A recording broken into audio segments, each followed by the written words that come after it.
Exprimer l'appartenance en allemand. Dans un premier temps, nous allons voir l'utilisation des déterminants possessifs. La possession s'exprime le plus souvent par un déterminant possessif, appelé également adjectif possessif. Il est placé devant le nom et il renvoie au propriétaire, au possesseur. Le déterminant possessif prend la même terminaison, c'est-à-dire la même marque de genre, de nombre et de cas que l'article indéfini ein, eine. Voici deux exemples. Ein Freund, mein Freund. Eine Gitarre, meine Gitarre. Le choix du déterminant dépend évidemment du possesseur. Voici le tableau des déterminants possessifs au nominatif. Si le possesseur est ich, vous aurez au masculin mein Vater, au neutre mein Buch, au féminin meine Mutter et au pluriel meine Eltern. Si le possesseur est du, vous aurez au masculin dein Vater, au neutre dein Buch, au féminin deine Mutter et au pluriel deine Eltern. Si le possesseur est R ou S, vous aurez au masculin sein Vater, au neutre sein Buch, au féminin seine Mutter, au pluriel seine Eltern. Si le possesseur est sie, vous aurez au masculin ihr Vater, au neutre ihr Buch, au féminin ihre Mutter, au pluriel ihre Eltern. Si le possesseur est wir, vous aurez au masculin unser Vater, au neutre unser Buch, au féminin unsere Mutter, au pluriel unsere Eltern. Si le possesseur est ihr, vous aurez au masculin euer Vater, au neutre euer Buch, au féminin eure Mutter, faites bien attention, le E disparaît ici, et au pluriel eure Eltern, là aussi le E disparaît. Et si le possesseur est un pluriel, sie, vous aurez au masculin ihr Vater, au neutre ihr Buch, au féminin ihre Mutter, au pluriel ihre Eltern. Pour la formule de politesse, sie avec la majuscule, on met également une majuscule à ihr, ihre. Comme vous avez pu le constater, à la troisième personne du singulier, l'allemand fait la même distinction que l'anglais. Il différencie entre un possesseur de genre masculin, neutre ou féminin. Faites bien attention à cela. Voici deux exemples. Jens hat ein Handy. Sein Handy ist neu. Jens a un portable. Son portable est neuf. Voici un deuxième exemple avec un féminin. Lena hat ein Handy. Ihr Handy ist alt. Lena a un portable. Son portable est ancien. Donc si on résume, si vous voulez dire son père, donc c'est un mot masculin, et vous apprenez que c'est le père d'Oliver, dans ce cas-là en allemand vous direz sein Vater, en anglais his father. Par contre, si vous apprenez que c'est plutôt le père d'Anna, vous aurez ihr Vater, en anglais her father. Si vous devez traduire sa mère, et qu'il s'agit en fait de la mère d'Oliver, vous devrez dire seine Mutter en allemand, his mother en anglais. S'il s'agit par contre de la mère d'Anna, vous direz en allemand ihre Mutter et en anglais her mother. Si vous devez dire son bébé, s'il s'agit du bébé d'Oliver, vous direz en allemand sein Baby, en anglais his baby. Et s'il s'agit du bébé d'Anna, vous direz ihr baby, her baby en anglais. Pour exprimer le neutre, en allemand, on utilise le déterminant possessif sein. En anglais, vous avez its. Pour les autres cas, à savoir l'accusatif, le datif et le génitif, les déterminants possessifs se comportent également comme ein. Voici un exemple avec le déterminant possessif mein. Cela marchera aussi avec les autres, dein, sein, ihr, etc. À l'accusatif masculin, vous avez meinen Vater, au neutre mein Buch, au féminin meine Mutter, au pluriel meine Eltern. Au datif, vous avez meinen Vater, au neutre meinem Buch, au féminin meiner Mutter et au pluriel meinen Eltern. Au génitif, vous avez au masculin meines Vaters, au neutre meines Buchs, au féminin meiner Mutter et au pluriel meiner Eltern. Dans un second temps, nous allons voir l'utilisation du génitif saxon.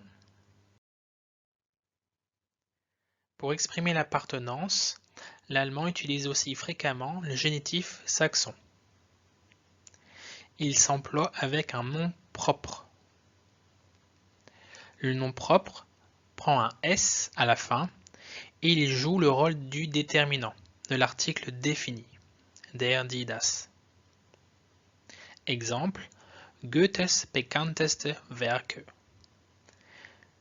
Les plus célèbres œuvres de Goethe. L'article défini disparaît, comme vous avez pu le remarquer. Die Goethes bekannteste Werke est impossible.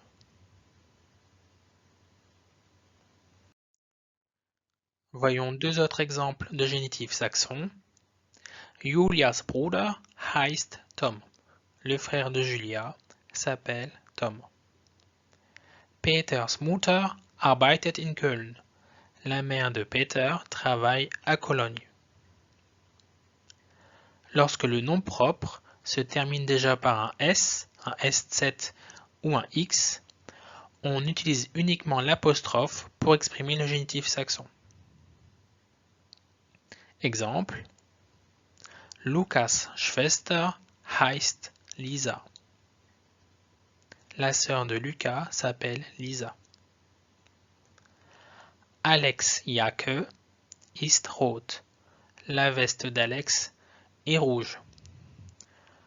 Sans doute vous aurez remarqué que le génitif saxon allemand ressemble beaucoup à l'expression de l'appartenance en anglais avec le apostrophe S. Donc aidez-vous aussi de ça en anglais. Ce génitif saxon a la valeur d'un possessif. Peters Mutter équivaut à seine Mutter. Voyons quelques exemples. Julias Bruder heißt Tom.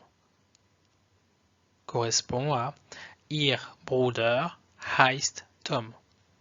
Le frère de Julia s'appelle Tom. Son frère s'appelle Tom. Lukas Schwester heißt Lisa. Équivaut à seine Schwester heißt Lisa. La sœur de Lucas s'appelle Lisa. Sa sœur s'appelle Lisa. Cette tournure s'emploie aussi avec les noms des villes et des pays sans article. Voyons deux exemples. Berlins Museen sind sehr beliebt. Les musées de Berlin sont très appréciés. Österreichs höchster Berg ist der Großglockner. La plus haute montagne d'Autriche est le Großglockner.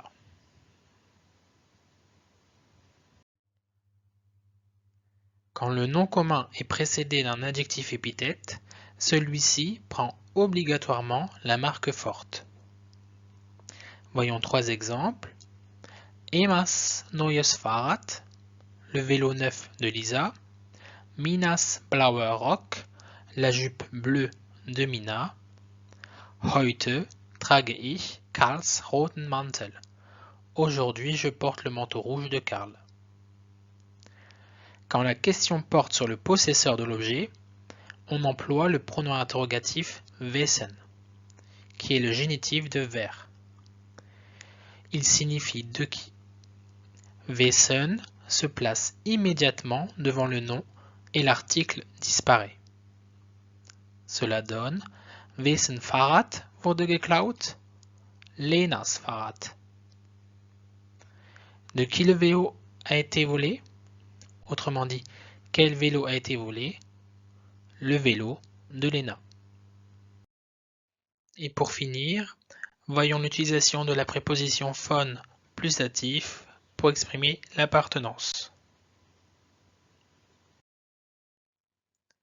Dans la langue courante, on a tendance à remplacer le génitif saxon par la préposition von suivie du datif. Voyons deux exemples. Julias Bruder heißt Tom.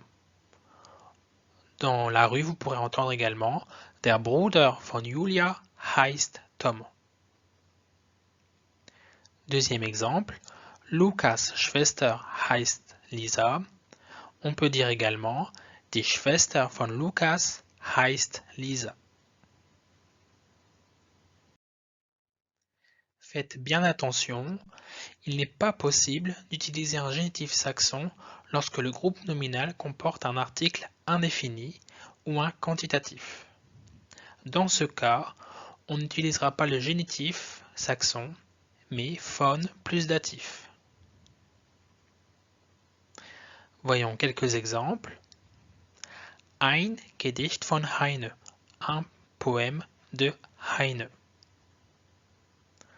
Par contre, si vous entendez Heines Gedicht, cela veut dire das Gedicht von Heine, le poème de Heine. Drei Romane von Thomas Mann, 3 romans de Thomas Mann. Par contre, si vous entendez Thomas Manns Romane, cela veut dire les romans de Thomas Mann. J'espère que vous voyez bien la différence.